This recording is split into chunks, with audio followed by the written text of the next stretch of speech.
அஸ்ஸலாமுஅலைக்கும். Good afternoon. கேக்குதுன்னு நினைக்கிறேன் என்ன voice. Okay, இது ஓட இந்த மந்த் 4th கிளாஸ்.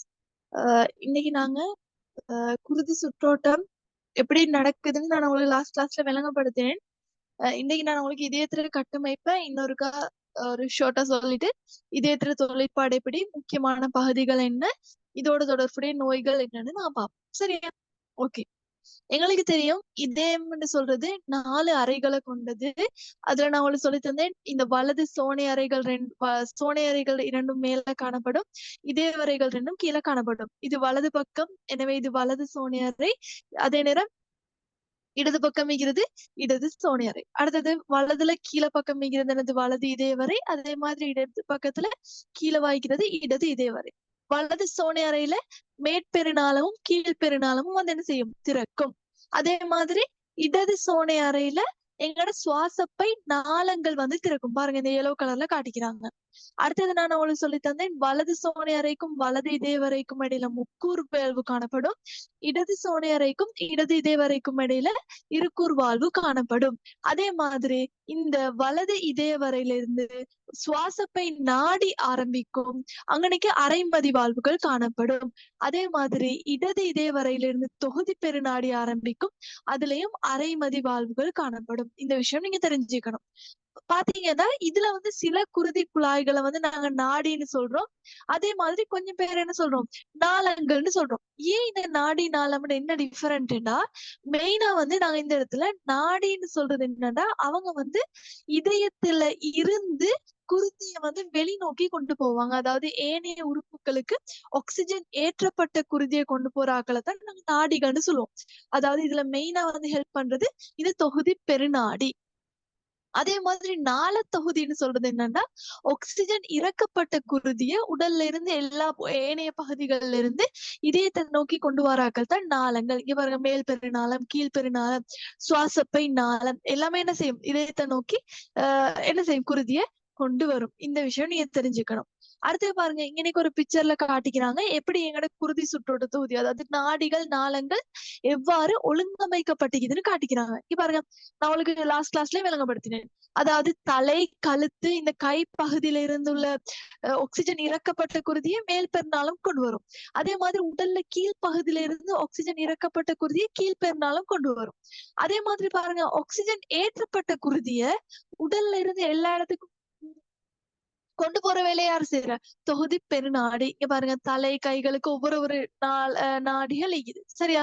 அடுத்து பாருங்க, இந்த இடத்துல குடல், ஈரல் அப்படின்னு சொல்லி சில உறுப்புகள் காட்டிக்கிறாங்க. இந்த பிக்சரை கொஞ்சம் பாத்துக்கோங்க. இது என்ன செய்யுது, எக்ஸாம்ல உங்களுக்கு சில இடங்கள்ல குறிக்க வருது. மெயினா வந்து உங்களுக்கு இதயத்தை தான் தருவாங்க. இதை வச்சும் என்ன செய்யலாம், உங்களுக்கு கேள்விகள் கேட்கலாம். சரியா? ஓகே, இது விளங்கிச்சுன்னு நினைக்கிறேன். ஓகே, அடுத்த விஷயம் நாங்க பாக்குறது என்னன்னா, இரட்டை குருதி சுற்றோட்டம். அது என்ன இரட்டை குருதி சுற்றோட்டம்? 2 சுற்றோட்டம் இருக்க போகுது. அதாவது இரட்டை குருதி சுற்றோட்டம்னு சொல்றது என்னன்னா, இங்க என்னோட சுற்றோட்டத்தை நான் படிக்கிறதே உங்களுக்கு விளங்கப்படுத்தினேன். அதாவது இப்ப இதயத்தினூடாக இந்த இடத்துல என்ன செய்ய போகுதுன்னா, 2 முறை குருதி சுற்றோட்டம் நடக்க போகுது. அதனாலதான் இதுக்கு பேர் சொல்றாங்க இரட்டை குருதி சுற்றோட்டம். 1வது சுற்றோட்டம் பாருங்க, என்னது, ஆக்சிஜன் இறக்கப்பட்ட குருதி மேல் பெருநாளம் கீழ் பெருநாளத்தினூடாக இதயத்துக்கு வந்து சேருது. அதுக்கு பிறகு திரும்ப என்ன செய்யுது, ஆக்சிஜனை பெற்றுக்கொள்றதுக்காக சுவாசப்பை நாடி மூலம் என்ன செய்யுது, சுவாசப்பைக்கு அந்த குருதி போகுது. அங்க இருந்து சுவாசப்பையில இருந்து சுவாசப்பை நாளத்தினூடாக சுவாசப்பை நாடியின் மூலம் இதயத்துக்கு போது ஆக்சிஜன் ஏற்றப்பட்ட குருதியை பெற்றுக்கொள்றதுக்காக. அதுக்கப்புறம் சுவாசப்பை நாளத்தின் மூலம் என்ன செய்யுது, மீண்டும் இதயத்துக்கு வந்து சேருது. சரியா? இந்த இதயத்துக்கு வந்து சேருது. அப்ப இங்க நீங்க பாருங்க, ஆரம்பத்துல ஒரு முறை வந்துச்சு, இப்ப 2வது முறை சுவாசப்பையில இருந்து ஆக்சிஜன் ஏற்றப்பட்ட குருதி எடுத்துக்கொண்டும் வருது. எனவே இந்த 2 தடவைகள் இதயத்தினூடாக குருதி சுற்றி ஓடுறதால இது நாங்க சொல்ல போறோம் இரட்டை குருதி சுற்றோட்டம். இந்த இரட்டை குருதி சுற்றோட்டத்துல சுவாசப்பை சுற்றோட்டமும் உள்ளடங்கும், தொகுதி சுற்றோட்டமும் உள்ளடங்கும். சுவாசப்பை சுற்றோட்டம்னு சொல்றது என்னன்னா, சுவாசப்பையினூடாக குருதி பயணிக்கிற சுற்றோட்டத்தை நாங்க சொல்றோம் சுவாசப்பை சுற்றோட்டம். தொகுதி சுற்றோட்டம் சொல்றது என்னன்னா, உடல் முழுதும் குருதி சுற்றியோடும் அந்த பாதையை தான் சொல்ற தொகுதி சுற்றோட்டம். இன்னைக்கு இன்னொரு விஷயம் இது என்னன்னா, நான் சொன்னேன் தானே உங்களுக்கு நாடிகள் நாளங்கள் விளங்கப்படுத்துற டைம். நாடின்னு சொல்றது என்ன? இதயத்திலிருந்து குருதியை வெளிநோக்கி கொண்டு போகும். நாளம்ண்டா என்ன? இதயத்தை நோக்கி குருதியை கொண்டு வரும். இதுல சின்ன ஒரு என்ன சொல்றது எக்ஸெப்ஷன் உண்டு. இது அதாவது இது வந்து ஒத்தருக்கு மட்டும் பொருந்தாது. அதாவது ஒண்ணாவது பாருங்க, நாடிடா என்ன? குருதிய வெளிநோக்கி கொண்டு போறாங்க. ஓகே, நான் உங்களுக்கு இந்த விஷயத்த நான் உங்களுக்கு பாஸ் பேப்பர் கொஸ்டின் செய்யற டைம் உங்களுக்கு விளங்கப்படுத்துறேன். அப்ப உங்களுக்கு இன்னும் ஈஸியா இருக்கும்னு நினைக்கிறேன். சரியா? நாங்க இந்த இந்த நான் சொன்ன இந்த எக்ஸெப்ஷன் என்னோட வருதுன்னு சொல்லி அது நான் உங்களுக்கு பாஸ் பேப்பர் கொஸ்டின் விளங்கப்படுத்துற டைம் அது சொல்லித்தரேன். அப்ப இன்னும் உங்களுக்கு ஈஸியா விளங்கும். சரியா? ஓகே, அடுத்தது இதய துடிப்பு. இதய துடிப்புன்னு சொல்றது என்னன்னா, எங்கட இதய அறைகள் 2 இதய அறைகள் இருக்குது. அதே மாதிரி சோனை அறைகள் 2 இருக்குது. இதய துடிப்புன்னு சொல்றது இந்த இதய அறையும் சோனை அறையும் சுருங்குதல், அதே மாதிரி சுருங்கி தளருதல். நான் சொன்னேன் தானே அவங்க 2 பேரும் இப்ப சோனை அறைகள் 2க்கும் சோனை அறைக்கு குருதி வரும். அப்ப சோனை அறை என்ன செய்யும்? அது குருதியால ஃபில் ஆகினதுக்கு பிறகு அது சுருங்கும். சுருங்கி என்ன செய்யும்? இதய வரைக்கு குருதியை பாம்பும். அதுக்கப்புறம் என்ன செய்யும்? இதய வரைகள் ஃபில் ஆகினதுக்கு பிறகு இதய வரைகள் என்ன செய்யும்? தளரும். எனவே மாறி மாறி இந்த சுருங்கி தளரும் இந்த செயற்பாடுன்னு சொல்றது நாங்க இதய துடிப்பு. சரியா? அப்ப ஓய்வில் இருக்கும் நபர் ஒருவரின் இதய துடிப்பு நிமிடத்துக்கு 72 தடவைகள் ஆகும். சரியா? இது உங்கள்ட்ட கேட்பாங்க, இதய துடிப்பு என்னன்னு. சரியா? அப்ப சுருங்குதலும் நடக்கும், தளர்தலும் நடக்கும். அதாவது ஒரு இப்ப உதாரணம் வச்சுக்கோங்களேன், இப்ப இந்த சோனை அறை சுருங்கும் போது இந்த இதய வரைகள் தளர்வாய்க்கும், ரிலாக்ஸ் ஆயிக்கும். அப்ப சுருங்குற டைம் என்ன செய்யும்? மேல இருந்து குருதி என்ன செய்யும்? கீழ் நோக்கி வரும். அதே மாதிரி இவர் சுருங்குற டைம் இவர் ரிலாக்ஸ் ஆயிப்பார். அப்படி மாறி மாறி சுருங்கி தளர்தல் நடக்கிறதுன்னு சொல்றது இதய துடிப்பு. சரியா? ஓகே, அடுத்தது இதய வட்டம். இதய வட்டம்னு சொல்றது என்னன்னா ஹார்ட் சைக்கிள். அதாவது நான் சொன்னேன் தானே, இந்த இதய வட்டத்துக்குள்ள சோனை அறையும் இதய வரையும் என்ன செய்ய போகுதுன்னா சுருங்க போகுது. ஒன்று சோனை அறைகள் சுருங்கும் அல்லது இதய வரைகள் சுருங்கும், அல்லது சோனை அறைகள் தளர்வடையும் அல்லது இதய வரைகள் தளர்வடையும். இவ்வாறு சோனை அறை இதய வரை தளர்வு அல்லது இந்த இந்த செயல்முறை வந்து ஒரு தொடர் ஒழுங்காக நடக்கிறத தான் நாங்க சொல்ல போறோம் இதய வட்டம். சரியா? இந்த இதய வட்டத்துல 3 ஸ்டெப்ஸ் இது. ஒன்னாவது சோனை அறை சுருக்கம், 2வது இதயவரை சுருக்கம், அதுக்கப்புறம் சோனை அறை இதயவரை தளர்வு. சரியா? நான் ஒவ்வொன்னா உங்களுக்கு விளங்கப்படுத்துறேன். ஒன்னாவது சோனை அறை சுருக்கம். எங்களுக்கு தெரிந்த எங்களோட வளமையான டயக்ராமுக்கு போவோம். எங்களுக்கு எங்களோட ஹார்ட் என்ன செய்யலாம்? 4 அறைகளா பிரிக்கலாம். சரியா?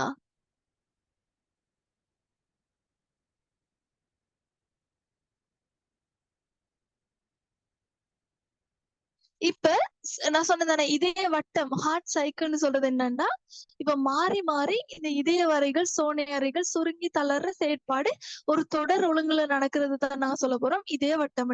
இதய வட்டத்துல 3 ஸ்டெப்ஸ் இருக்குது, அந்த 3 படிமுறைகள் இருக்குது. எக்ஸாம்ல கேட்பாங்க அவங்கள்ட்ட இதய வட்டத்தின் தொடர் ஒழுங்குகளை குறிப்பிடுக அப்படின்னா நீங்க சொல்லணும். ஒன்னாவது சோனை அறை சுருக்கம். சோனை அறை சுருக்கம்னு சொல்றது என்னன்னா, இந்த 2 சோனை அறைகளும் இப்போ ஒரே சந்தர்ப்பத்துல, சரி நான் ஒவ்வொன்னா உங்களுக்கு விளங்கப்படுத்துறேன். என்ன எடுக்கும்னா, இப்ப மேல் பெருநாளமும் கீழ் பெருநாளமும் என்ன செய்யும்? மேல் பெருநாளமும் கீழ் பெருநாளமும் ஆக்சிஜன் இறக்கப்பட்ட குருதி என்ன செய்யும்? இந்த வலது சோனை அறைக்கு கொண்டு வந்து ஃபில் ஆகும். அப்ப வலது சோனை அறை ஃபில் ஆகிற அதே சந்தர்ப்பத்துல இந்த இடத்துல என்ன செய்யும்? சுவாசப்பை நாளங்கள் மூலம் என்ன நடக்கும்? ஆக்சிஜன் ஏற்றப்பட்ட குருதி என்ன செய்யும்? ஏற்றப்பட்ட குருதி என்ன நடக்கும்? இந்த இடது சோனை அறைக்கு வந்து சேரும். சரியா? அப்ப இடது சோனை அறைக்கு வந்து சேர்ந்ததுக்கு பிறகு இப்ப இது 2 சோனை அறைகளும் ஒரே சந்தர்ப்பத்துல என்ன செய்யும்னா சுருங்கும். அப்ப சுருங்குற சந்தர்ப்பத்துல இங்க இருந்து குருதி, அதாவது சோனை அறைகள்ல இருந்து இதய வரைகளை நோக்கி என்ன செய்யும்னா குருதி வந்தடையும். அப்ப ஒன்னாவது இதய வட்டத்துல ஒன்னாவது சந்தர்ப்பத்துல சோனை அறை சுருக்கம் நடைபெறும், இதயவரை தளர்வு, அதாவது இதயவரை விரிஞ்சு இந்த குருதி என்ன செய்யும்? பெற்றுக்கொள்ளும். இது எத்தனை செகண்டுக்கு நடக்கும்டா? தசம் 1 செகண்டுக்கு நடக்கும். சரியா? பாருங்க, தசம் ஒரு செகண்ட்ன்றதே எங்களுக்கு தெரியும் எவ்வளவு கொஞ்சம். அது இல்லை, ஒரு தசம் 1 சொல்றது 10ல் ஒரு பகுதி. அதுக்கப்புறம் ரெண்டாவது சந்தர்ப்பத்துல என்ன நடக்கும்டா, இதயவரை சுருக்கம். இதயவரை சுருக்கம்ன்றது என்ன? அதாவது இப்ப சோனை அறையில இருந்து குருதி ஃபுல்லா என்ன செஞ்சிருச்சு, இதய வரைக்கும் வந்து சேர்ந்துருச்சு. அப்ப இதய வரைக்கும் வந்து சேர்ந்ததுக்கு பிறகு இப்ப இந்த இதய வரை ஃபுல்லா 2 இதய வரைகள்லயும் குருதி ஃபில் ஆகும். அப்ப 2 இதய வரைகளையும் குருதி ஃபில் ஆகினதுக்கு பிறகு இப்ப வலது சோனை அறையில இருந்து எங்களுக்கு தெரியும் சுவாசப்பை நாடி உருவாகும். ஏன்னா அதாவது இப்ப இந்த பக்கம் வைக்கிறது ஆக்சிஜன் இல்லாத குருதி, இந்த பக்கம் வைக்கிறது ஆக்சிஜன் உள்ள குருதி, அப்படித்தானே? ஏண்டா இப்ப இன்னைக்கு நாங்க சுவாசப்பைன்னு எடுத்துக்கொண்டா சுவாசப்பையில இருந்து ஆக்சிஜன் ஏற்றப்பட்ட குருதி தான் இந்த இடத்துக்கு வந்து சேரும். அதே மாதிரி இப்ப ஆக்சிஜன் இறக்கப்பட்ட குருதி என்ன செய்யும், இந்த வலது இதய வரையில இருந்து ஆக்சிஜனை பெற்றுக்கொள்றதுக்காக சுவாசப்பை நாடிக்கு போகும். என்ன அப்ப அதே மாதிரி இப்ப இடது இதய வரையில காணப்படுறது ஆக்சிஜன் ஏற்றப்பட்ட குருதி. அப்ப இந்த இடத்துல இருக்கிற குருதி என்ன செய்யும், தொகுதி பெருநாடியின் மூலம் உடல் முழுதும் என்ன செய்யணும், கொண்டு செல்லப்படணும். அப்ப ரெண்டாவது சந்தர்ப்பத்துல இந்த 2 இதய வரைகளும் சேர்ந்து என்ன செய்யும்டா, ஒரே சந்தர்ப்பத்துல சுருங்கும். சரியா? இது எத்தனை செகண்டுக்கு நடக்கும்டா, 0.3 செகண்டுக்கு நடக்கும். சரியா? அடுத்த சந்தர்ப்பத்துல என்ன நடக்கும்டா, இப்ப சோனேரை சுருக்கம் நடந்துருச்சு, இதயவரை சுருக்கம் நடந்துருச்சு. இப்ப அடுத்த சந்தர்ப்பத்துல நடக்கும்டா சோனை அறை இதயவரை தளர்வு. இப்ப இவங்க 4 பேரும் என்ன செய்வாங்கன்னா ரிலாக்ஸ் ஆக போறாங்க. எனவே குருதி இப்ப இந்த இடத்துல தானே குருதி இருந்துச்சு, அப்படி இருந்த குருதி எல்லாம், அதாவது வலது இதயவரையில இருந்த குருதி எல்லாம் சுவாசப்பை நாடியை நோக்கி போகும், இடது இதயவரையில இருந்த குருதி எல்லாம் தொகுதி பெருநாடியின் மூலம் உடல் முழுதும் போகும். எனவே இந்த இடத்துல இப்ப இந்த 4 அறைகளும் என்ன செய்ய போகுதுன்னா அதாவது ரிலாக்ஸா இருக்க போகுது. சரியா? அதாவது இங்க இருந்து குருதி வெளியே போக போகுது. அப்ப இதுதான் இதய வட்டம். அப்ப டோட்டலா ஒரு இதய வட்டம் நடக்கிறதுக்கு, சரியா, டோட்டலா ஒரு இதய வட்டம் நடக்கிறதுக்கு எத்தனை செகண்ட் எடுக்குது பாருங்க. இந்த இடத்துல 0.1 செகண்ட், இந்த இடத்துல 0.3 செகண்ட், இந்த இடத்துல 0.4 செகண்ட், டோட்டலா 0.8 செகண்ட் நடக்கும். இப்படி ஒரு முறை. சரியா? நான் இப்ப மேல விளங்கப்படுத்தின அந்த ஒரு செயல்முறை மேற்பெருநாளம் கீழ்பெருநாளத்துல இந்த வலது சோனேரைக்கு வந்து வலது சோனேரையில இருந்து முக்கூர் வாழ்வினூடாக வலது இதயவரைக்கு வந்து வலது இதயவரையில இருந்து என்ன செய்யுது, சுவாசப்பை நாடி மூலம் சுவாசப்பைக்கு போய் அங்கிருந்து ஆக்சிஜன் ஏற்றப்பட்ட குருதியை பெற்றுக்கொண்டு எங்க வரும், இடது சோனையறைக்கு வந்து இடது சோனையறையில இருந்து இருக்கூர் வாழ்வு மூலம் இடது இதயவரைக்கு வந்து அங்கிருந்து என்ன செய்யும், குருதி அரைமதி வாழ்வுகள் தொடர்ந்து என்ன செய்யும், தொகுதி பெருநாடியின் மூலம் உடல் முழுதும் கொண்டு செல்லப்படும். இந்த தொடரா இந்த செயற்பாடு ஒரு செயற்பாடு நடக்கிறதுக்கு 0.8 செகண்ட்கள் நடக்கும். ஓகேயா? இது விளங்கிச்சா? இதத்தான் சொல்ற இதய வட்டம், ஹார்ட் சைக்கிள். இங்க பாருங்க, சோனையறை சுருக்கம். இங்க பாருங்க, சோனையறை சுருங்குதல், சோனையறை சுருக்கம் எனவும், இதயவரைகள் சுருங்குதல் இதயவரை சுருக்கம் எனவும் அழைக்கப்படும். இதயவரை தளர்வடைதல் இதயவரை விரிவு எனப்படும். சோனையறை தளர்வடைதல் சோனையறை விரிவு எனப்படும். அதாவது தளர்வுன்னு சொல்றது என்னன்னா, அது வந்து இந்த குருதியை பெற்றுக்கொள்றதுக்காக என்ன செய்யும், அகன்று விரிஞ்சி அந்த வாழ்வுகள் ஓப்பன் ஆகும். அதைத்தான் சொல்ற தளர்வடைதல். சரியா? அப்ப இதுதான் இதயவட்டம். இதயவட்டம் விளங்கிச்சா? இதயவட்டம் விலங்கல்லாட்டி டவுட்ஸ் ஏதாவது இருந்தா கேட்கலாம்.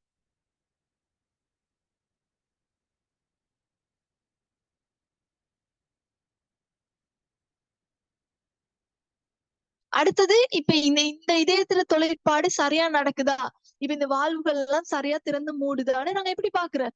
இப்ப எங்களுக்கு ஹார்ட்குள்ள ஒரு கேமரா மாதிரி என்ன சரி வைக்கணுமா, வீடியோ ரெக்கார்ட் பண்ணலுமா, ஏன்னா ஆனா இந்த இதயத்துல தொழிற்பாடு தொடர்பான தகவல்களை பெற்றுக்கொள்றதுக்கு நாங்க ஒரு விஷயம் செய்ய போறோம். அதாவது இசிஜி எடுப்பாங்க. இது கேள்விப்பட்டிருப்பீங்க. அதாவது இசிஜின்னு சொல்றது என்னன்னா எலக்ட்ரோ கார்டியோகிராம். அதாவது இதயத்துல செயற்பாட்டை நாங்க என்ன செய்ய போறோம், ஒரு தாள்ல ஒரு ஷீட்ல நாங்க என்ன செய்ய போறோம், பெற்றுக்கொள்ள போறோம். அந்த பெற்றுக்கொள்றதுக்காக நீங்க கண்டிக்கிறீங்களா தெரியும், அந்த இசிஜி எடுக்கிறதுக்கு என்ன செய்வாங்கன்னா எடுத்திருந்தா விளங்கும். சரியா? நீங்க ஹாஸ்பிட்டலுக்கு போனா இசிஜி எடுக்கணும், அதாவது ஹார்ட் ஒழுங்கா வேலை செய்தா இல்லைன்னு பாக்கிறதுக்கு என்ன செய்வாங்கன்னா இந்த கையில இந்த நெஞ்சு பகுதியில எல்லாம் ஒரு வகையான வயரெல்லாம் கனெக்ட் பண்ணி இந்த இசிஜி எடுப்பாங்க. உன்னோட வீட்லயோ இல்லாட்டி யாராவது இசிஜி எடுத்தீங்கன்னா எப்படி எடுக்கிறாங்க நீங்க என்ன செய்யுங்க, கேட்டு பாருங்க. சரியா? இந்த இசிஜி விஷயம் பத்தி நீங்க தெரிஞ்சுக்கணும். இதுவும் பாஸ் பேப்பர்ல கேள்விகள் கேட்கப்பட்டிருக்குது. அதாவது இந்த இசிஜி படத்துல குறியீடு, இப்ப இதை நீங்க கண்டிப்பீங்க பிலிம்ஸ்ல எல்லாம் காட்டுவாங்க. அதே மாதிரி இசிஜி தாள் வீட்டுல இருந்தா தேடி பார்க்கலாம். சரியா? இதுல என்னன்னா இந்த மாதிரி ஒரு படம் ஒன்று இருக்கும். எப்படி இந்த படம் எப்படி வரையப்பட்டிருக்குன்னா இது மாதிரி தான். பாருங்க, இதுக்கு ஒரு கட்டு நீக்குது. இப்படி வந்து இப்படி வந்து இப்படி வந்து இப்படி வரும்.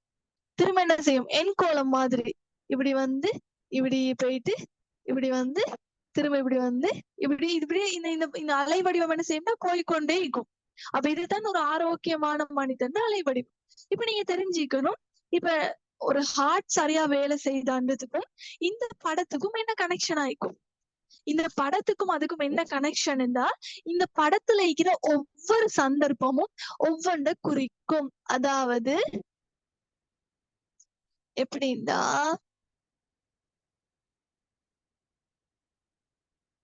இதை நான் பார்ட்ஸா பிரிக்க போறேன். சரியா? பார்ட்ஸான ரீஜனா பிரிக்க போறேன். சரியா?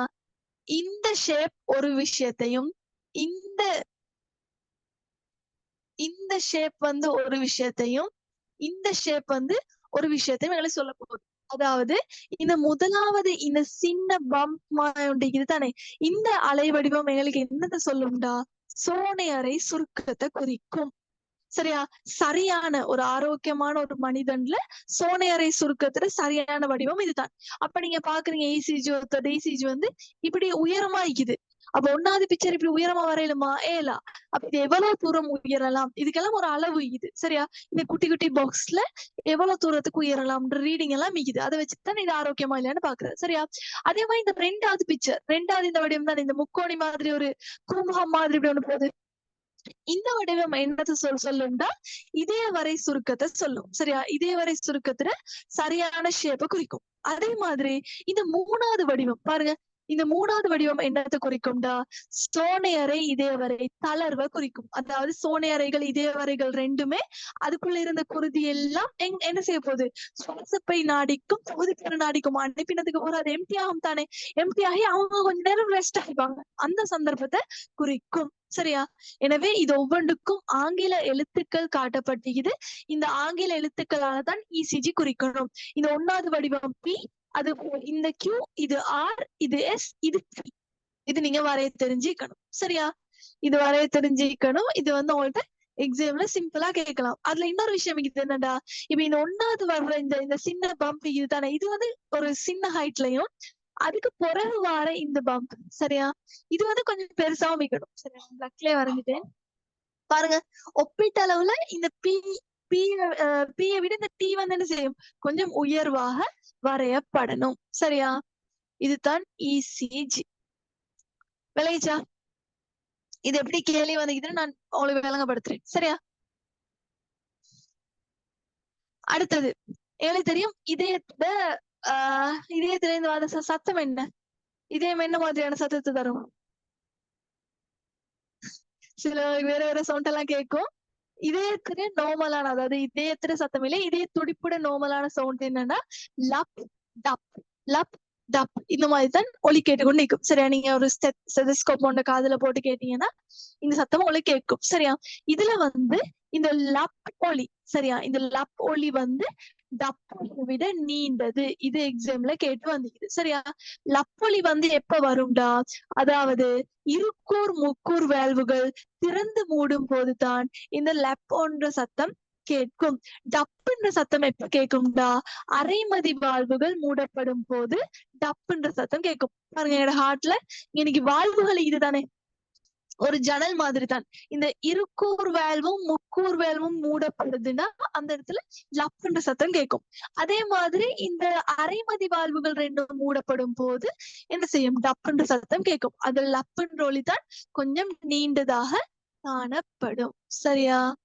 இதுவும் நீங்க தெரிஞ்சுக்கணும். சரியா? ஓகே, இது வரைக்கும் கிளியரா? இது வரைக்கும் கிளியரா? ஓகே, அடுத்த விஷயம் குருதி அமுக்கம். குருதி அமுக்கம் என்ன வாய்க்கும்? குருதி அமுக்கம் என்ன வாய்க்கும்? குருதி அமுக்கம் என்ன? அதாவது குருதி அமுக்கம் சொல்றது என்னன்னா எங்கட குருதி குழாயில் உள்ள குருதி எங்களுக்கு தெரிந்தானே, எங்கட குருதி குழாய்கள் இந்த மாதிரி இருக்கும். இதுக்குள்ள என்ன செய்யும்? பிளட் காணப்படும். அப்படித்தானே? பிளட்னா குருதி, சரியா? இப்படி பிளட் ஈக்கும், அப்படிதானே? இப்ப இந்த குருதியால என்ன செய்யப்படும்டா? இப்ப இதுதானே இந்த குருதி குழாயிட சுவர்கள் இதுதானே. அப்ப இந்த குருதியால என்ன செய்யும்டா? இந்த குருதி குழாய்கள சுவரின் மீது ஒரு அமுக்கம் வழங்கப்படுற அமுக்கத்தை தான் நாங்க சொல்ல போறோம் குருதி அமுக்கம். அப்படித்தானே? இப்போ ஒரு தண்ணி ஒரு டெப்புக்குள்ள தண்ணி போகுதுன்னு வச்சுக்கோங்களேன், ஒரு என்ன சொல்றது, ஒரு பிவிசி குழாய்க்குள்ள அந்த தண்ணி என்ன செய்யும், அந்த குழாயில ஒரு ஏற்படுத்தும் தானே. அது மாதிரி எங்கட குருதி குழாயில் உள்ள அந்த குருதி மூலம் குருதி குழாய்கள்ட இந்த சுவர்ல ஏற்படுத்தக்கூடிய இந்த அமுக்கத்துக்கு தான் நாங்க சொல்ல போறோம் குருதி அமுக்கம், சரியா? அப்ப இந்த குருதி அமுக்கத்துல என்ன விஷயம்டா? இப்ப இதய வரைகள்ட சுருக்கத்தின் காரணமாக எங்களுக்கு தெரியும். இப்ப இதயத்துல இதய வரைகள் இருக்குது. இதய வரைகள்ட சுருக்கத்தின் காரணமாக இப்ப நான் உங்களுக்கு இது பிக்சர்ல விளங்கப்படுத்துறேன். இப்ப இந்த இடத்துல என்னன்னா, இப்ப இதய வரைகளும் இருக்கிறாங்க, சோனை அறைகளும் இருக்கிறாங்க. இப்ப இது ஒவ்வொன்று இப்ப இதுக்குள்ளால போற குருதி என்ன செய்யும்னா, இந்த சுவர்ல ஒரு அமுக்கத்தை ஏற்படுத்தும். அதே மாதிரி இந்த எங்களுக்கு தெரியும் இது வலதுன்னா இது வலது, இது இடது. இந்த வலது சோனை அறையால இந்த சுவாசப்பை நாடி மூலம் ஏற்படுத்தக்கூடிய ஒரு அமுக்கம் மிக்குது. அதே மாதிரி இந்த இடது இதய வரையால இந்த தொகுதி பெருநாடி மூலம் ஏற்படுத்தக்கூடிய ஒரு அமுக்கம் மிக்குது. இப்ப எனக்கு சொல்லுங்க, இந்த 2 அமுக்கத்துல எந்த அமுக்கம் கூடவா இருக்கும்? இந்த வலது இதய வரையால சுவாசப்பை நாடிக்கு கொடுக்குற அமுக்கமா, அல்லது இந்த இடது இதய வரையால இந்த தொகுதி பெருநாடிக்கு கொடுக்குற அமுக்கமா கூட வைக்கும்? ஓகே, நீங்க சொன்ன ஆன்சர் பில என்னண்டா, இந்த வலது இதய வரையால சுவாசப்பை நாடிக்கு கொடுக்கப்படுற அமுக்கத்தால குருதி வந்து என்ன செய்யும், சுவாசப்பைக்கு மட்டும்தான் போகும். ஆனா இந்த இடது இதய வரையால தொகுதி பெருநாடிக்கு கொடுக்குற அமுக்கம் மூலம் உடல் முழுதும் என்ன செய்ய போகுது, குருதி விநியோகிக்கப்படுது. எனவே இந்த இடத்துல நீங்க பாத்தீங்கன்னா இடது இதய வரை வந்து குருதி அமுக்கத்தின் ஊடாக உடல் முழுதும் என்ன செய்ய போகுது, குருதிய பம்ப போகுது. அதே மாதிரி இந்த மேற்பெருநாளம் கீழ்பெருநாளம் என்ன செய்யும்டா, இந்த குருதி எல்லாம் கொண்டு வந்து இந்த வலது சோனையறைக்கு வந்து தரும்.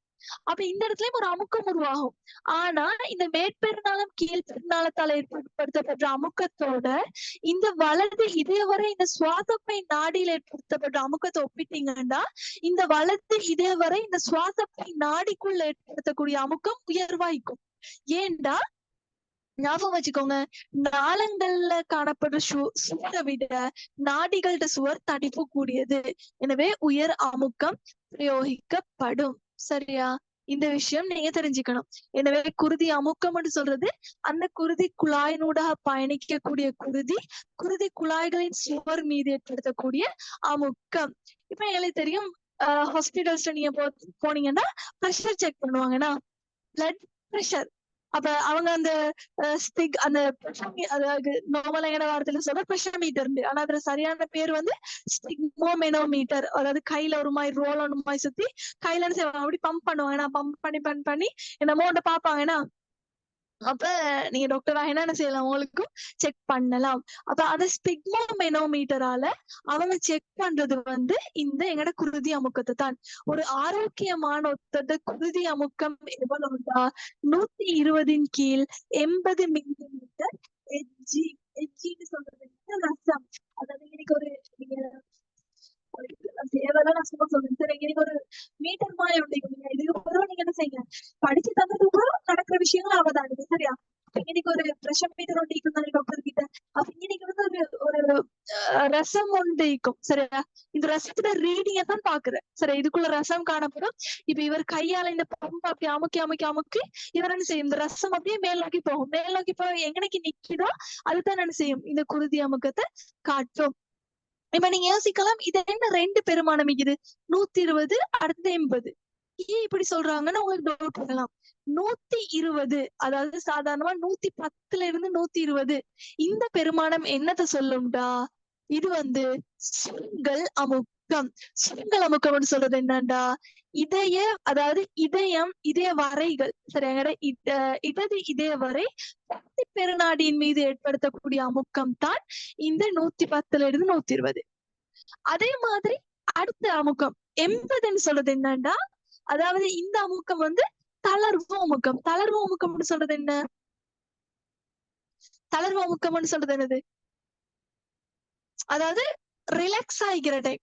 இதே வரைகள் அதாவது தளர்வாக இருக்கும் போது உள்ள அமுக்கம் தான் என்ன செய்ய போகுது? தளர்வு அமுக்கம். சுருங்கல் அமுக்கம்னு சொல்றது என்னது? அந்த குருதி குழாய்கள் சுருங்கி ஒரு பிரஷர் ஏற்படுத்துற டைம் ஏற்படுற அமுக்கம் தான் சுருங்கல் அமுக்கம். அப்ப இதுவும் எக்ஸாம்ல கேட்டு வந்துக்குது. சுதேகியான ஒருவரின் குருதி அமுக்கம் யாது? அப்ப என்ன செய்வீங்க? 120/80 மில்லிமீட்டர் எச்ஜி அளவோட குறிப்பிடணும். அதுல கேட்பாங்க 120ன்றது என்னது, 80ன்றது என்னன்னு கேட்பாங்க. அப்ப 120ன்னு சொல்றது சுருங்கல் அமுக்கம், 80ன்றது தளர்வு அமுக்கம். சரியா?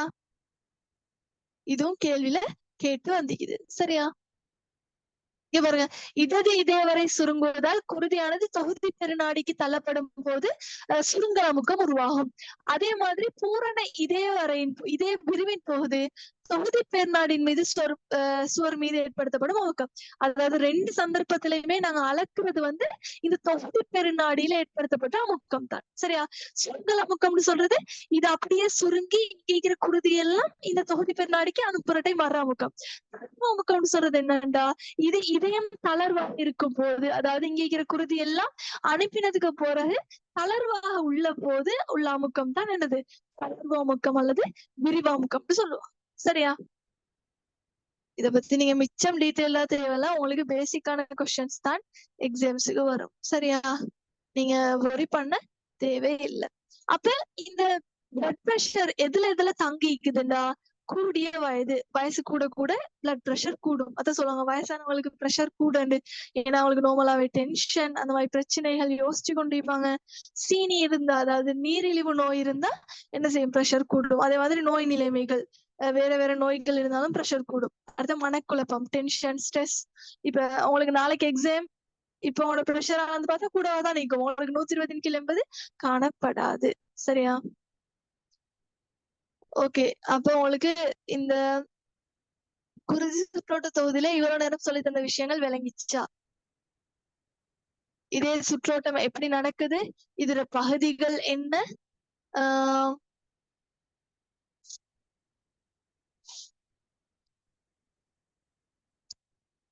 பகுதிகள் என்ன, அடுத்தது இரட்டை குருதி சுற்றோட்டம்ண்டா என்ன, இதே துடிப்புண்டா என்ன, அடுத்தது இதே வட்டம், அடுத்த விஷயம் குருதி அமுக்கம். ஓகேயா? இது கிளியரா எல்லாருக்கும்?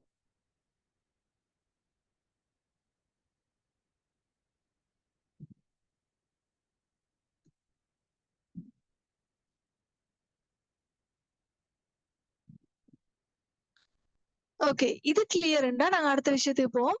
அடுத்தது நிணநீர் தொகுதி. குருதி சுற்றோட்ட தொகுதியோட மிச்சமே நெருக்கமாக உள்ள ஒரு தொகுதி தான் நிணநீர் தொகுதி. இவரும் ஒரு கடத்தல் தொகுதி. சரியா?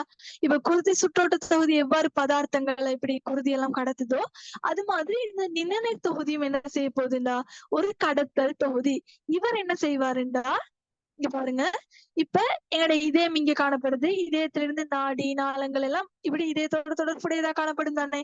இப்ப எங்களுக்கு தெரியும் நாடிகள் வந்து பிரிஞ்சு பிரிஞ்சு பிரிஞ்சு போயிட்டு, அதாவது ஆரம்பத்துல பெரிய நாடியெல்லாம் காணப்படும். இதயத்துல இருந்து போற டைம் அதுல அளவுல இருந்து எல்லாம் பெருசாயிக்கும். ஆனா எங்கட உடல்ல தூரத்துல இருக்க, அதாவது அங்கங்களுக்கு அவங்க குருதிய கொண்டு கிட்ட போற டைம் அவங்களோட அளவு என்ன செய்யும் போகுங்க? குறைஞ்சு கொண்டு போகும். அவனோட அளவு குறைஞ்சு கொண்டு போய் அவங்க என்ன செய்வாங்கன்னா மயிர்துளை குழாய்களாக மாறும். சரியா? மயிர்துளை குழாய்களாக மாறும். அப்ப இந்த சந்தர்ப்பத்துல சில டைமுக்கு சில வேலை என்ன நடக்கும்டா, இப்ப நாடியில நான் ஆல்ரெடி சொன்னேன், நாளத்தோட ஒப்பிட்ட டைம் நாடியில அமுக்கம் கூட. அப்படித்தானே? குருதி அமுக்கத்தினூடாக இந்த குருதி கடத்தப்படும் போது சில சந்தர்ப்பத்துல இந்த குருதி மயிர்துளை குழாய்களில் உள்ள குருதி வந்து என்ன செய்யலாம்னா லீக் ஆகலாம். லீக்னா கசிவு நடக்கலாம். அப்ப லீக் ஆகி என்ன செய்யும்டா, அங்கனைக்கு கிட்ட வைக்கிற உடல் இழையங்கள்ல தேங்கும். சரியா? என்ன நடக்கும்? இதயத்துல இருந்து கொண்டு போற குருதி என்ன செய்யும்டா, இதே உடல் இலை அல்லது அங்கங்களுக்கு அதாவது அங்கங்களுக்கு கொண்டு செல்லப்படும் போது ஒரு கட்டத்துல நடக்கும்னா சில வேளை அந்த குருதி வந்து இழையங்கள்ல என்ன செய்யலாம்? கசிவு நடக்கலாம். சரியா? லீக்கேஜ் நடக்கலாம். அப்ப அந்த டைமுக்கு அங்கனைக்கு இளையங்களை சூழ உள்ள அந்த குருதிய நாங்க என்ன செய்யணும்? திரும்ப இதயத்தை நோக்கியே கொண்டு போய் சேர்க்கணும். அப்படித்தானே? இப்ப குருதிக்கு வந்து நாங்க குருதி மயத்துளை குழாய்களுக்குள்ளதான் குருதி ஈக்கணும். அப்ப அவர் வந்து வெளியே போறாருண்டா அப்ப நாங்க அவர் என்ன செய்யணும்? திரும்ப என்ன செய்யணும்? இதயத்தை நோக்கி கொண்டு போகணும். அப்ப இதயத்தை நோக்கி கொண்டு போறதுக்காக ஒழுங்கமைந்துள்ள தொகுதி தான் இந்த நிணநீர் தொகுதி. சரியா? அவரு எப்படி கொண்டு போவாருண்டா எந்த இடத்துல எல்லாம் குருதி லீக் ஆகிதோ அந்த இடத்துல இருந்து நிணநீர் குழாய், இப்ப இது நிணநீர் தொகுதி தானே, எனவே இவரது குழாயோட பேர் வந்து நிணநீர் குழாய். அப்ப நிணநீர் குழாய் மூலம் திரும்ப என்ன செய்யும்? இவர் போய் நாளங்களோட இணைவாரு. நாளங்கள் தானே இதயத்தை நோக்கி குருதியை கொண்டு போறார்கள். எனவே நாளங்களோட இணைந்து இதயத்துக்கு போய் சேருவாங்க. சரியா? நிணநீர் தொகுதியில 2 வகையான கான்கள் காணப்படுது. மெயினா 2 வகையான கான்கள் காணப்படுது. ஒன்று வலது நிணநீர்கான், அடுத்தது இடது நிணநீர்கான். ஆனா இப்ப நாங்க இடது நிணநீர்கான்ன்ற வேர்டை பாவிக்கிறது இல்ல. அதுக்கு பதிலா நாங்க பாவிக்கிற வேர்ட் வந்து நெஞ்சரை கான். அதாவது வலது நிணநீர்கான் அல்லது நெஞ்சரை கான். சரியா? அதே மாதிரி நிணநீர் தொகுதியில இன்னும் சில உறுப்புகள் காணப்படுது, அதாவது பார்ட்ஸ் காணப்படுது. ஒன்று கலன்கள், நிணநீர் குழாய்கள், நிணநீர் கணுக்கள். இதெல்லாமே நிணநீர் தொகுதியில என்னது பகுதிகள். இப்ப நீங்க யோசிக்கலாம், இப்ப குருதி சுற்றோட்ட தொகுதியில அந்த குருதியை கடத்துறதுக்கு இதயம் காணப்படுதுன்னா இதயம் வந்து என்ன செய்யுது? ஒரு பம்பி மாதிரி, பம்பின்னா ஒரு ப்ரெஷரை கொடுக்கறதுக்கு ஒருத்தர் காணப்படுறாரு. அப்படித்தானே? ஆனா இப்ப இந்த நிணநீர் தொகுதியில இப்ப இழையங்களுக்கு கிட்ட இருந்தாலும், இப்ப இழையங்கள்ல இந்த குருதி இப்படி லீக் ஆகியிருந்தாலும் அந்த லீக் ஆகிக்கிற குருதியை வந்து இப்ப இதயத்தை நோக்கி கொண்டு போறதுக்கு ஒரு ப்ரெஷர் தேவையா இல்லையா? இப்ப சும்மா இருக்கிற ஒரு இதை வந்து எங்களுக்கு அனுப்பணும்னா கொஞ்சம் சரி ஒரு ப்ரெஷர் தேவைன்னா, அப்ப அந்த ப்ரெஷரை உருவாக்குறது எதன் மூலம்டா? எங்கட யார் அந்த ப்ரெஷருக்கு ஹெல்ப் பண்ணுவாங்கடா?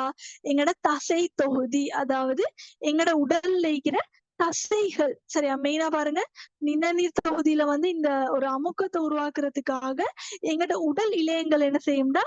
ஒரு அமுக்கத்தை பிரயோகிக்கும். அவங்களோட உடல் இழையங்கள், அதாவது தசைகளோட தொழிற்பாட்டின் மூலம் என்ன செய்யும்? இது கடத்தப்படும். சரியா?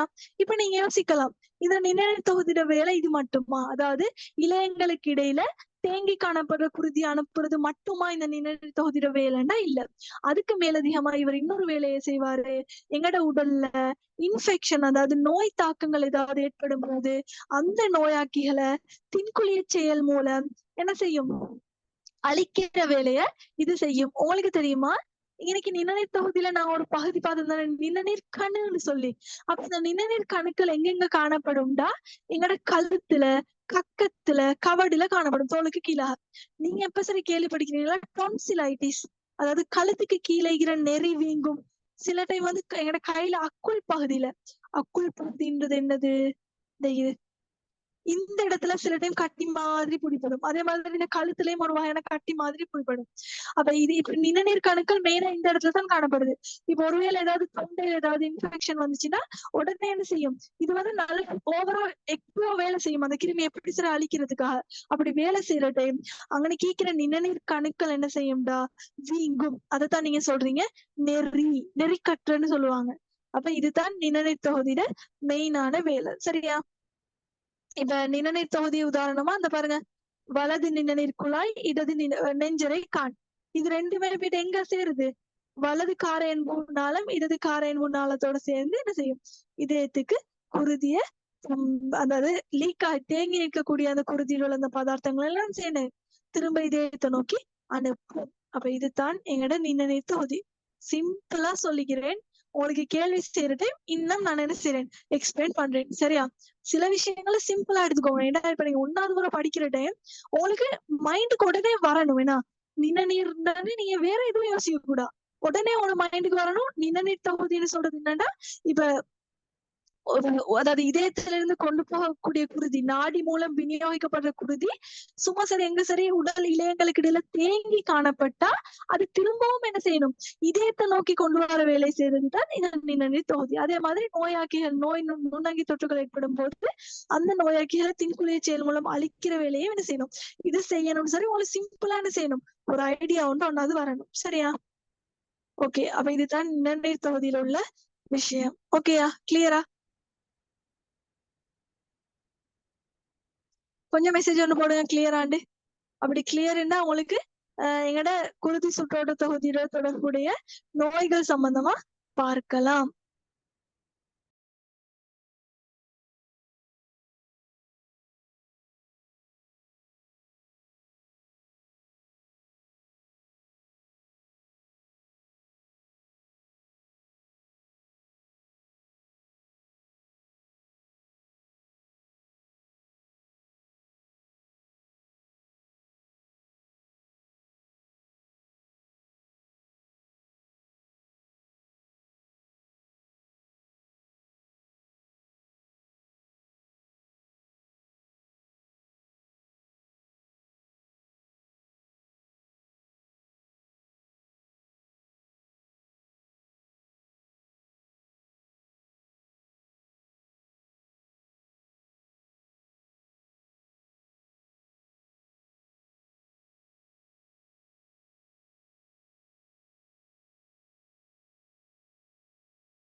Okay, clear. சரி, அப்ப அடுத்த விஷயத்துக்கு போவோம். அடுத்து வந்து எங்கட குருதி சுற்றோட்ட தொகுதியுடன் தொடர்புடைய நோய்கள். சரியா? ஒன்னாவது எத்தரஸ்க்ளரோசிஸ். சரியா? எத்தரஸ்க்ளரோசிஸ். அதாவது எத்தரஸ்க்ளரோசிஸ்ன்னு சொல்றது என்னன்னா, இப்ப எங்களுக்கு சிம்பிளா சொல்லுவாங்க. இது எப்படின்னா, ஹார்ட்ல வந்து கொலஸ்ட்ரால் படிஞ்சுன்னு சொல்லுவாங்க. சிம்பிளா சொல்லுவாங்க. என்னன்னா, இப்ப இந்த கொலஸ்ட்ரால் சொல்றது எங்கட உடம்புக்கு அத்தியாவசியமான ஒன்று. அதாவது சில பதார்த்தங்களை தொகுக்கிறதுக்கு, விட்டமின் டி அந்த மாதிரி விஷயங்களை தொகுக்கிறதுக்கு எங்களுக்கு கொலஸ்ட்ரால் தேவை. இப்ப இந்த கொலஸ்ட்ரால் என்ன செய்யும்னா ஈரல்ல உற்பத்தியாக்கப்படும். சரியா? இப்ப இந்த கொலஸ்ட்ரால் வந்து என்ன செய்யும்னா நீர்ல கரையாது. இப்ப இது வந்து குருதியினூடாக கொண்டு செல்லப்பட்டு, இப்ப இப்ப இப்ப கொலஸ்ட்ரால்ன்றது எங்களுக்கு ஒரு அத்தியாவசியமான விஷயம் தானே. அப்ப இது நீர்ல கொண்டு செல்லப்பட, அதாவது நீர்ல கரையாது. எனவே என்ன செய்யணும், குருதியில வந்து எங்களுக்கு தெரியும், அது நான் அன்றைக்கு லாஸ்ட் கிளாஸ்ல சொல்லி தந்தேன். குருதி திரவ விளையத்துல அதிக அளவுல காணப்படுற ஒரு கூறு நீர். நீர் தானே 90% காணப்பட்டது. எனவே இந்த கொலஸ்ட்ரால் நீர்ல கரையாததன் காரணமாக இவர் நாங்க குருதியில கொண்டு போறதுக்கு நாங்க என்ன செய்யணும், இவரை விசேட ஒரு வடிவத்துக்கு மாத்தணும். எனவே கொலஸ்ட்ரால் என்ன செய்யும்டா லிப்போ புரதமாக, அதாவது புரதத்தோட சேர்ந்து லிப்போ புரதமாக மாற்றப்படும். இப்ப இந்த லிப்போ புரதத்துக்கு அடர்த்திட அடிப்படையில 2 வகையான லிப்போ புரதங்கள் காணப்படுது. ஒன்று அடர்த்தி குறைஞ்ச லிப்போ புரதம், அடுத்தது இன்னும் ஒன்று அடர்த்தி கூடிய லிப்போ புரதம். அதாவது எல்டிஎல், அடுத்தது HDL. எல்டிஎல்னு சொல்றது என்னன்னா என்னது? ஓகே, எல்டிஎல் நீங்க எல்டிஎல் HDL ஞாபகம் வச்சுக்கோங்க. அதாவது குறைந்த அடர்த்தி, low density lipo protein. HDL சொல்றது ஹை டென்சிட்டி லிப்போ புரோட்டீன். சரியா? இப்ப இது வந்து இப்ப இதுல வந்து இந்த HDL சொல்றது நல்ல. சரியா? இந்த LDLன்றது தான் எங்களுக்கு தீங்கு விளைவிக்க கூடியது. இந்த LDL அளவு என்ன செய்யும்டா அதிகரிக்கும் போது அவர் என்ன செய்வாருண்டா எங்கட இதயத்துல காணப்படுற முடியுறு நாடிகள் அல்லது வேற வேற நாடிகள் என்ன செய்யும்னா இந்த மாதிரி சுவர்ல போயிட்டு அவர் என்ன செய்வாரு, இப்படி படிவாரு. அப்ப இப்படி படியும் போது எங்களுக்கு தெரியும், இப்ப நார்மலா ஒரு குழாயில வந்து என்ன செய்யறோம் அடைச்சு கொண்டிருந்தா அந்த அந்த குழாயினூடாக என்ன செய்யாது, கடத்தல் ஒழுங்கா நடக்காது. எனவே அது மாதிரி தான். எனவே எங்கட குருதி குழாய்களை என்ன செய்யும்டா, இந்த எல்டிஎல் படிவடைஞ்சு என்ன செய்யும்டா, ஒரு அடைப்பை ஏற்படுத்தும். அந்த லிப்பிட் படிவடைறதை தான் நாங்க சொல்றேன் எத்தரோ.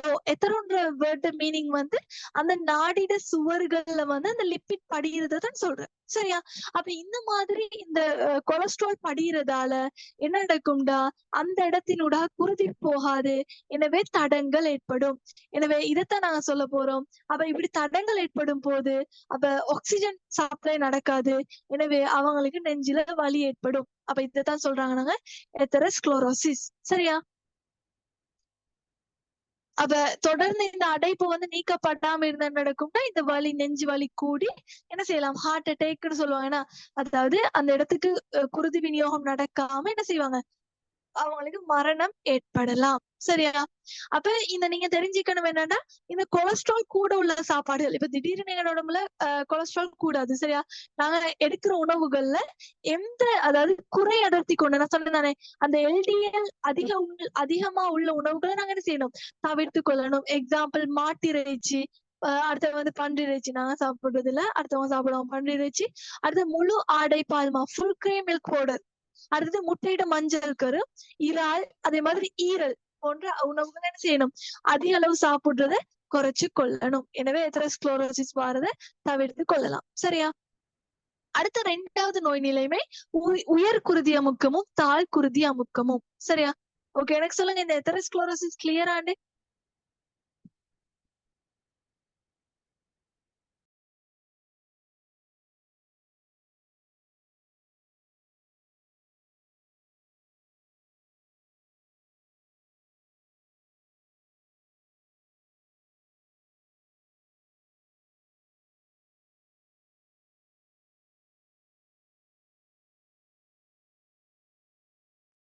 ஓகே, அடுத்தது வந்து உயர் குருதி அமுக்கமும் தாழ் குருதி அமுக்கமும். உயர் குருதி அமுக்கம் தாழ் குருதி அமுக்கம்னு சொல்றது என்னன்னா, எங்கட, அதாவது எங்கட இப்ப நான் சொன்னேன் தானே, குருதி அமுக்கம் எப்படி உருவாகும், எங்கட குருதி குழாய்களின் ஊடாக குருதி பயணிக்கும் போது அந்த சுவர், அதாவது குருதி குழாய்களோட சுவர் மீது இந்த குருதியால் ஏற்படுத்தக்கூடிய அமுக்கம் தான் இந்த குருதி அமுக்கம். இப்ப இந்த குருதி குழாயில வந்து கொலஸ்ட்ரால் படிஞ்சா, இப்ப பாருங்க, இந்த குருதி குழாயில எக்ஸாம்பிள் இப்படி கொலஸ்ட்ரால் படிஞ்சா என்ன செய்யும், இந்த குருதி குழாய்களோட துவாரம் என்ன செய்யும், சின்னதா மாறும். எனவே சின்னதா மாறும் போது அப்ப இந்த ஒரு பிளாக் தானே, அப்ப பிளாக் ஒன்றின் ஊடாக, அதாவது ஏதாவது ஒரு தடங்களின் ஊடாக குருதி போகும்போது அந்த இடத்துல என்ன செய்யும், இவ குருதி அனுப்புறதுக்காக இதயம் என்ன செய்யணும், கூட வேலை செய்யணும். எனவே என்ன செய்யணும், இதயம் வந்து நல்லா ஸ்பீடா என்ன செய்யணும், சுருங்கி தளரணும். எனவே எந்த சந்தர்ப்பத்துல என்ன நடக்கும்டா, குருதியால அந்த ஏற்படுத்தக்கூடிய அமுக்கம், இந்த சுவர்ல ஏற்படுத்தக்கூடிய அமுக்கம் உயர்வாய்க்கும். அப்ப இதைத்தான் நாங்க சொல்றேன் உயர் குருதி அமுக்கம். சரியா? அப்ப உயர் குருதி அமுக்கம் வராம இருக்கணும்டா, நாங்க இந்த கொழுப்பு நிரம்பிய உணவுகளை என்ன செய்யணும், தவிர்த்து கொள்ளணும். அதே மாதிரி புகைத்தல், மதுபானம் அருந்துதல், மன அழுத்தத்தை குறைத்து கொள்ளுதல், இந்த மாதிரியான வேலைகளை செய்யணும். அடுத்த விஷயம் தாழ் குருதி அமுக்கம். தாழ் குருதி அமுக்கம்னு சொல்றது என்னன்னா, பிரஷர் குறைகிறது. இப்ப நார்மலா இப்ப குருதியால இந்த குருதி சுவர்ல வந்து ஒரு அமுக்கம் ஏற்படும் தானே. இப்ப பிரஷர் எப்ப குறையும்டா, இது இந்த குருதி குழாய்களின் போற குருதியின் அளவு குறைஞ்சா, அல்லது அந்த கன்சிஸ்டன்சி குறைஞ்சா. எப்ப கன்சிஸ்டன்சி குறையும்டா, நாங்க சாப்பிடுறது போசனை குறைபாடு குறைஞ்சா, நாங்க பிளட் பிரஷர் குறையணும்னு சொல்றேன். இப்ப நாங்க வீக்கா இருந்தா, அதாவது பலவீனமா இருந்தா, அல்லது நாங்க போசனை இல்லாத உணவுகளை நீண்ட காலம் உட்கொள்றா, அந்த டைம்ல உடல் பலவீனமா இருக்கும். எனவே இதயத்துக்கு அந்த நார்மலா அனுப்ப வேண்டிய அந்த குருதியை கூட என்ன செய்யலாது, அனுப்ப முடியாம இருக்கும். அப்ப அதைத்தான் நாங்க சொல்ல போறோம் தாழ் குருதி அமுக்கம். அதாவது குருதியால அந்த குருதி குழாய்களினூடாக செல்லும் குருதியிட கனவளவு குறைவடையும். சரியா? அப்ப இதுதான் தாழ் குருதி அமுக்கம். சரியா? உங்கள்ட்ட எக்ஸாம்ல இவ்வளவு டீட்டெயில்டா கேட்க மாட்டாங்க. நார்மலா அவங்கள்ட்ட கேட்பாங்க, குருதி சுற்றோட்டத்துடன் தொடர்புடைய நோய் நிலைமைகள் 2ஐ குறிப்பிடுக, அல்லாட்டி அதை தவிர்த்து கொள்றதுக்கு என்ன செய்யணும், அப்படியான விஷயங்கள் கேட்பாங்க. அப்ப சிம்பிளா எழுத தெரிஞ்சுக்கணும். அடுத்த 3வது முக்கியமான நோய் த்ரோம்போசிஸ். த்ரோம்போசிஸ்ன்னு சொல்றது என்னன்னா, இப்ப எனக்கு தெரியும், தொடர்ந்து என்ன செய்யும், எங்கட குருதி குழாய்களின் ஊடாக இப்படி குருதி பயணிச்சு கொண்டே இருக்கும். குருதின்னு சொல்றது என்னது, நான் விளங்கப்படுத்துறேன், ஆர்பிசி இப்படி நிறைய என்ன செய்யும், இப்படி பயணிச்சு கொண்டே இருக்கும். இப்ப ஒரு சந்தர்ப்பத்துல இந்த குருதி குழாய்கள்ல அதாவது குருதியில காணப்படுற ஆர்பிசி ஒன்றோட ஒன்று இணைஞ்சு ஒரு கட்டி உருவாக்குறது. சிம்பிளா என்ன வேர்ட்ல சொல்றோம், ஒரு கட்டி ஆகுறது. இப்ப பிளட் வந்து திரவ நிலையில தானே இருக்கும், குருதி திரவ நிலையில இருக்கும். இப்ப குருதி திண்ம நிலைக்கு மாறி அந்த ஏதாவது உறுப்புக்கு, இப்ப உதாரண வச்சுக்கோங்களேன், இப்ப திண்ம நிலைக்கு குருதி மாறினா அப்ப என்ன செய்யணும், அந்த கட்டியும் ஒரு கட்டத்துல இப்படி பயணிச்சு கொண்டு இருக்கும். ஒரு கட்டத்துல என்ன செய்யும்டா, ஒரு சின்ன சின்ன மயிர்துளை குழாயினூடாக அந்த கட்டி போகும்போது அது போயிட்டு என்ன செய்யணும், அதை அடைச்சுக்கொள்ளும். அந்த பயண பாதை அடைக்கும். அப்படி அடைக்கிற டைம் என்ன நடக்கும்டா, அப்ப ஒரு சந்தர்ப்பத்துல அந்த குறிப்பிட்ட ஒரு உறுப்புக்கு குருதி விநியோகம் தடைப்படும். அப்ப குருதி விநியோகம் தடைப்பட்டா அப்ப அந்த அந்த இடத்துல இருக்கிற என்ன செய்யும், அப்ப அந்த மூளையில இந்த விஷயம் மூளையில நடந்துச்சுன்னா மூளையில என்ன செய்யும், அந்த ஒரு பக்கத்துக்கு மூளையோட ஒரு பகுதிக்கு குருதி விநியோகம் தடைப்படும். அப்ப குருதி விநியோகம் தடைப்பட்டா அப்ப மூளையிட அந்த ஒரு குறிப்பிட்ட அந்த பகுதியில இருக்கிற செயற்பாடுகள் நடக்காது. எனவே பாரிசவாதம் ஏற்படும். பாரிசவாதம் சொல்றது சிலவங்களுக்கு கண்ணிக்கிறீங்களா, உடம்புட ஒரு பக்கம் அப்படியே வேலை செய்யாது, இல்லாட்டி கை மட்டும் வேலை செய்யாது, இல்லாட்டி அவங்களுக்கு கால் இடுப்புக்கு கீழே வேலை செய்யாது. அதான் வேலை செய்யாதுன்னு சொல்றது அவங்களுக்கு அசைக்கல வளமையா செய்யக்கூடிய செயற்பாடுகள் என்ன செய்யலாது, மேற்கொள்ள முடியாம இருக்கிறது. அப்ப இதுதான் வந்து த்ரோம்போசிஸ், ஒரு அடைப்பு ஏற்படும். சரியா, குருதி ஒருங்கொட்டல் நடந்து என்ன செய்யும், குருதி வளங்கள் குறைவடையும். அப்ப த்ரோம்போசிஸ் அதே நேரம் இப்ப இது வந்து முடியுறு நாடி, அதாவது ஹார்ட்ல குருதி ஒருங்கட்டல் நடந்தா அதுக்கு நாங்க சொல்றோம் முடியுறு த்ரோம்போசிஸ். சரியா, மூளையில நடந்து அதால வர நிலைமைக்கு சொல்ற பாரிசவாதம். சரியா, ஓகே. அப்ப இந்த த்ரோம்போசிஸ் வராம இருக்கணும்னா என்னென்ன செயற்பாடுகளை மேற்கொள்ளலாம்? புகைத்தல், மதுபானம் அருந்துவதை தவிர்த்தல், நிரம்பிய கொழுப்புணவுகளை தவிர்த்தல், நார்த்தன்மையான உணவுகளை என்ன செய்யணும், அதிக அளவு சேர்த்துக் கொள்ளணும். உப்பை என்ன செய்யணும், குறைவாக பயன்படுத்தணும். மெயினா என்னோட பிளட் பிரஷரை கூட்டுற வேலை செய்யறது இந்த உப்பு. அடுத்தது சிறந்த உணவு பழக்கம் மூலம் உடல் நிறையை குறைத்துக் கொள்ளல். அதுக்கான காரணம் என்ன, இப்ப உடல் நல்லா பாரமா இருந்துச்சுன்னா என்ன செய்யும், தசைகளால எங்களோட உடல்ல இருக்கிற எங்களுக்கு நார்மலா உடம்பு என்ன செய்யலாது, அசைக்க முடியுமா, அசைக்க இயலாம இருக்கும். எனவே இதே என்ன செய்யணும், எப்பவுமே கூட பிரஷரை கொடுத்துதான் என்ன செய்யணும், குருதி விநியோகம் மேற்கொள்ளணும். அடுத்தது உடற்பயிற்சிகள் ஈடுபடுறது மன அழுத்தத்தை குறைத்தல். அப்ப இந்த மாதிரி விஷயங்கள் எல்லாம் செஞ்சு என்ன செய்யணும், எங்களோட குருதி சுற்றோட்ட தொகுதியை பாதுகாத்து கொள்ள வேண்டும். சரியா, அப்ப இதுதான் எங்களோட குருதி சுற்றோட்ட தொகுதியோட தொடர்புடைய விஷயங்கள். அப்ப கிளியரா, இது வரைக்கும் உள்ள விஷயங்கள் கிளியரா?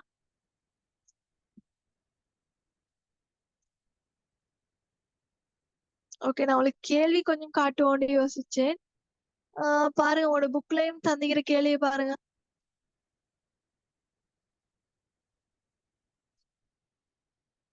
இங்க பாருங்க, இந்த பிக்சரை தந்து பகுதிகளை குறிக்க சொல்லிக்கிறாங்க. ஓகே, அவ்வளவுதான். நாங்க பாசிபிள் கொஸ்டின் பார்ப்போம். சரியா, இப்போ உங்களுக்கு ஈஸியாக விளங்கும்.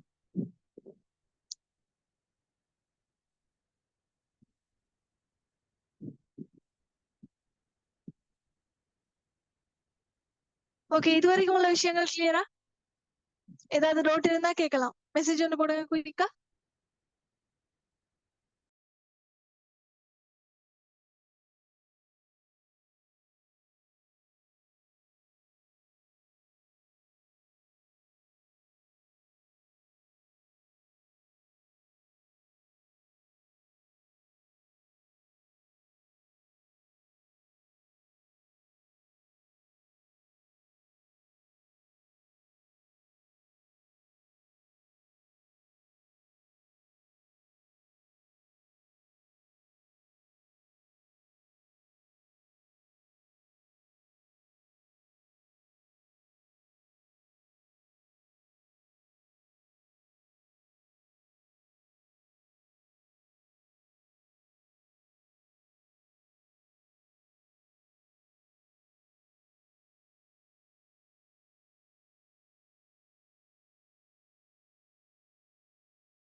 ஓகே, இது கிளியர்னா நான் அடுத்த தொகுதியை ஸ்டார்ட் பண்றேன். சரியா? அடுத்த தொகுதி வந்து மனிதனின் இயைபாக்கமும் ஒரு சீர்திட நிலையும். சரியா? இது உங்களுக்கு தெரிஞ்சிக்கும். அதாவது ஓகே, இப்ப எனக்கு தெரியும் எங்கட உடல்ல வாங்கிகள் காணப்படுறாங்க. வாங்கிகளா? யார் அது? அதாவது புலனங்கங்கள். அதாவது எங்களை சுத்தியுள்ள விஷயங்கள் அவதானிக்கிறதுக்காக எங்களோட உடல்ல சில உறுப்புகள் காணப்படுது. யாரு?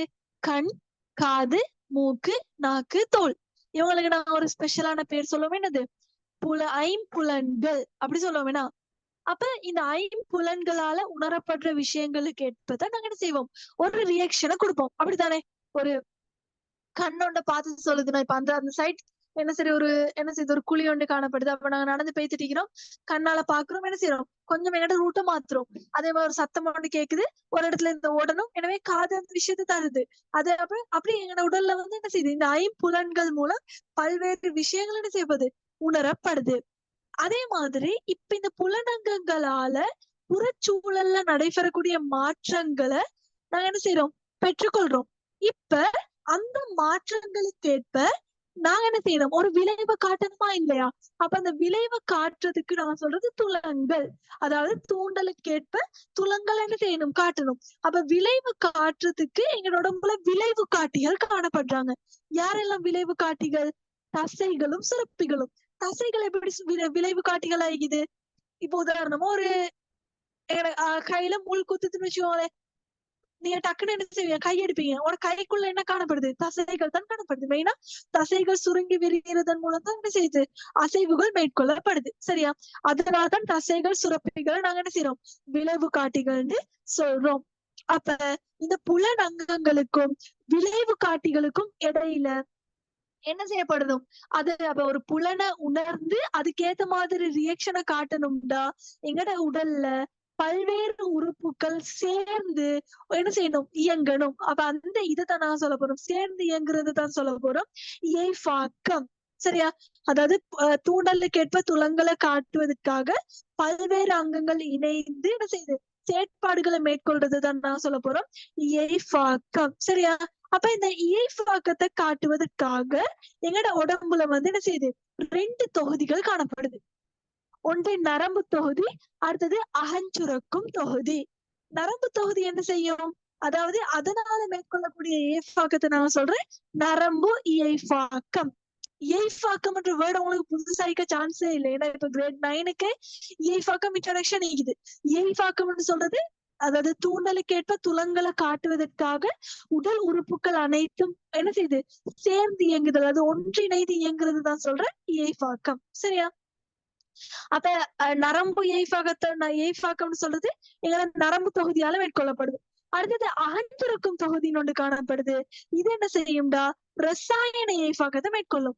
அது என்ன ரசாயன இயைபாக்கம்? ரசாயன இயைபாக்கம்னு சொல்றது என்னன்னா ஹோமோன்கள் மூலம் விளைவேற்படுத்துற ஆக்கள் தான் சொல்றது இந்த அதாவது இந்த அகஞ்சுரக்கும் தொகுதி. சரியா? அப்ப நரம்பு தொகுதியில நரம்புகள் பங்கு கொள்ளும். இந்த அகஞ்சுரக்கும் தொகுதியில என்ன செய்யும்? ஹோமோன்கள் பங்கு கொள்ளும். அதாவது கணத்தாக்கம் சிக்னல், அதாவது ஒரு ஒரு தகவல் என்ன செய்ய போகுது? ஊடு கடத்த போகுது. அதாவது புலனங்கத்துல இருந்து விளைவு காட்டியை நோக்கி என்ன செய்ய போகுது? கணத்தாக்கம், அதாவது தகவல் ஊடு கடத்தப்பட போகுது. ஓகேயா? விளையிச்சா? ஏதாவது டவுட் செய்யுதா? ஏதாவது டவுட் இருந்தா கேட்கலாம்.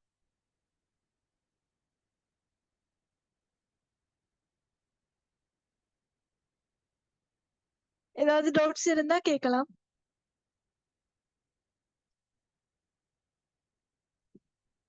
ஓகே, டவுட்ஸ் இல்ல.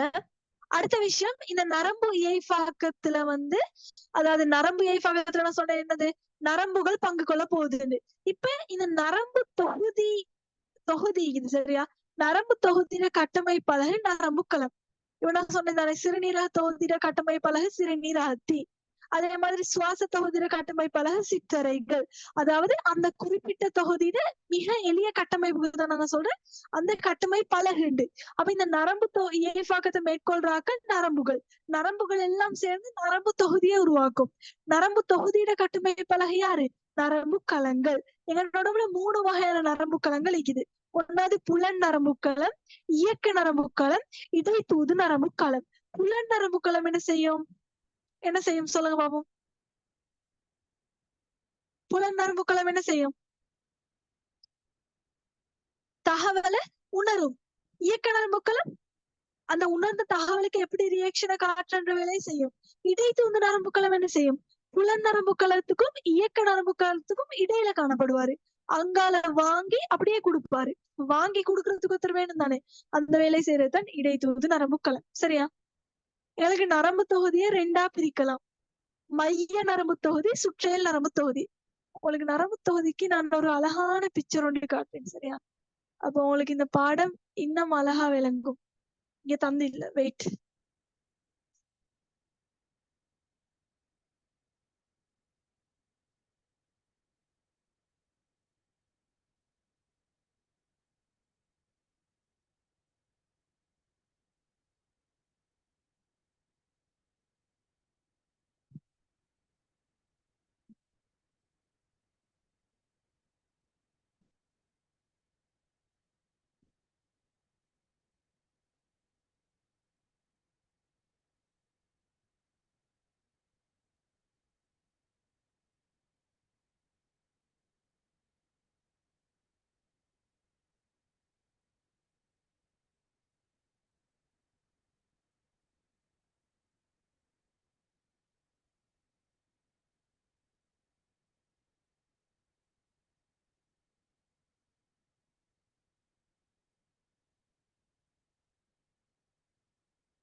இதுல இந்த இங்கிலீஷ்ல எல்லாம் வைக்கிறத பார்த்து பயப்படுவான.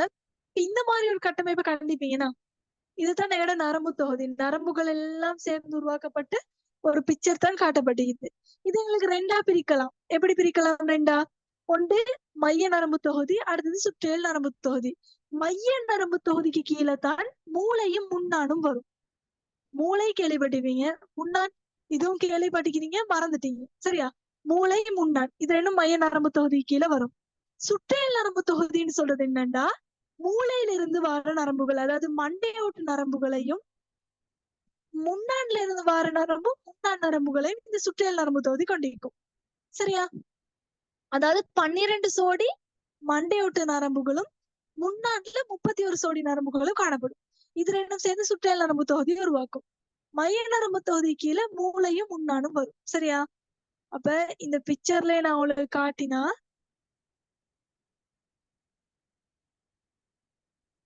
இது மூளை.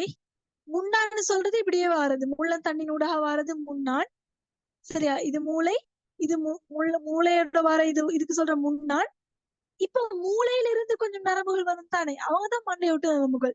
அதே மாதிரி இந்த முன்னாடில இருந்து பாருங்க வர நரம்புகள் இன்னைக்கு கையில எல்லாம் காட்டிக்கிறாங்க. இத சொல்ற சுற்றேல் மண்டையோட்டு முன்னான் நரம்புகள். மூளையில இருந்து வர நரம்பு மண்டையோட்டு நரம்புகள், முன்னாடில இருந்து வர நரம்புகள் முன்னானுக்குரிய நரம்புகள். சரியா? இந்த கிளாசிபிகேஷன் நீங்க தெரிஞ்சுக்கணும். சரியா? இது வரைக்கும் கிளியரா? இது வரைக்கும் கிளியரா? ஓகே. அப்ப எங்களுக்கு மைய நரம்பு தொகுதியில இருந்து வர இந்த மூளை முன்னான். மூளை எங்களுக்கு என்ன செய்யலாம்னா இன்னும் 3 பாதிகளா பிரிக்கலாம். ஒன்று மூளையம், அடுத்தது மூளி, அடுத்தது நீள்வளைய மைய விளையம். சரியா? ஓகே. இன்னைக்கு விஷயங்கள் எல்லாம் கிளியரா உங்களுக்கு?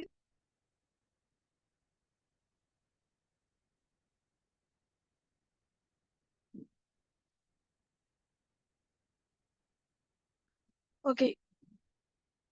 சரியா? நான் உங்களுக்கு இன்ஷா அல்லாஹ் அடுத்த கிளாஸ்ல இதை நான் கண்டினியூ பண்றேன். நான் உங்களுக்கு பிடிஎஃப் ஷேர் பண்றேன். அதாவது குருதி சுற்றோட தொகுதியில பிடிஎஃப் ஷேர் பண்றேன். அது ரிலேட்டடான அந்த கொஸ்டின்ஸை கட்டாயம் செஞ்சு கொண்டு வாங்க. டவுட்ஸ் இருந்தா கேளுங்க இன்னைக்கு சொல்லி தந்த விஷயங்கள்ல. இன்ஷா அல்லாஹ் அடுத்த கிளாஸ்ல நாங்க என்ன செய்வோம், எங்களோட இயை ஃபாக்கத்தையும் அகச்சூழல் சம்பந்தமான இன்னும் நிறைய விஷயங்கள் இது, அதையும் பார்ப்போம். ஓகே தானே? ஓகே. நான் அப்ப இதோட கிளாஸ் முடிக்கிறேன். ஏதாவது டவுட்ஸ் இருந்தா வாட்ஸ்அப்ல மெசேஜ் வந்து போட்டு கேளுங்க. Okay, thank you. அஸ்ஸலாமு அலைக்கும். ஜஸாக்கல்லாஹ் ஹைர்.